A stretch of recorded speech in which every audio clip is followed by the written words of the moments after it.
Tous les moteurs sont atmosphériques, blocs en aluminium, injection distribuée, les jeux thermiques doivent être ajustés tous les 50 000 km. Le L13B13 de base, 100 chevaux, est associé à une mécanique ou une CVT. Le système d'allumage intelligent et le taux de compression de 13,5 rendent les 92 inacceptables. La chaîne de distribution dure plus de 200 000 km.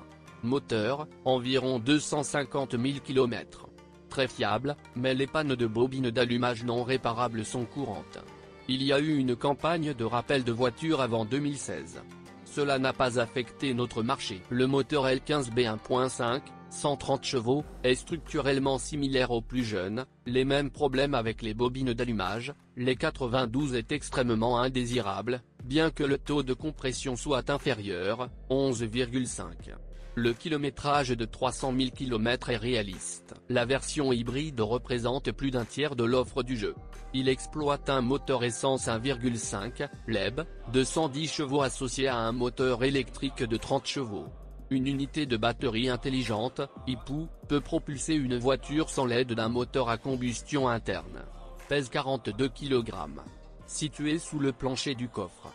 Officiellement, Honda ne vendra qu'une seule pièce de rechange, l'ensemble IPU. Tous les moteurs sont très sensibles à la qualité de l'huile. Il est préférable de réduire l'intervalle de remplacement prescrit de 10 000 km à 5 à 7 000 km. La transmission intégrale est possible dans les hybrides et les voitures équipées d'un moteur 1.3. L'essieu arrière est automatiquement relié par un visco-coupleur. Il n'y a pas d'automatique hydraulique.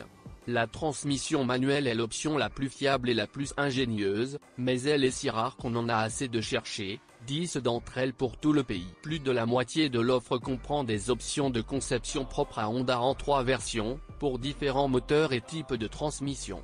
La durabilité est louable, ils peuvent être entretenus jusqu'à 200 000 km sans aucune intervention, sous réserve de vidange d'huile régulière tous les 40 000 km. Le fluide de travail est d'origine, HCF2, tout ce qui est similaire ne convient pas. La réparation des Honda SU n'est parfois pas rentable, en cas de panne grave, des unités sous contrat sont souvent achetées. Dans l'hybride, le couple est transmis par un robot à 7 vitesses avec 2 embrayages à sec. Les problèmes sont typiques de boîtes similaires, la durée de vie est d'environ 200 à 250 000, mais à mi-chemin de la restauration, des réparations sont inévitables.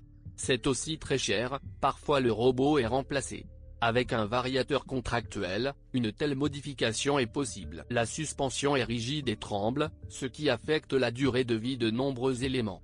En plus des jambes de force et des bagues stabilisatrices, les roulements de roues et les barres de direction meurent rapidement sur les mauvaises routes. Selon de nombreux propriétaires, les freins sont trop mous, il faut pousser pour ralentir efficacement. La durée de vie des plaquettes de frein est souvent épuisée de 15 000 km. Celle arrière s'use plus rapidement. C'est à l'étroit sous le capot. Même l'accès au puits de bougie est difficile. Pour remplacer les ampoules à l'avant, vous devez retirer les doublures d'ailes dans les passages de roues avec la roue tournée vers l'extérieur.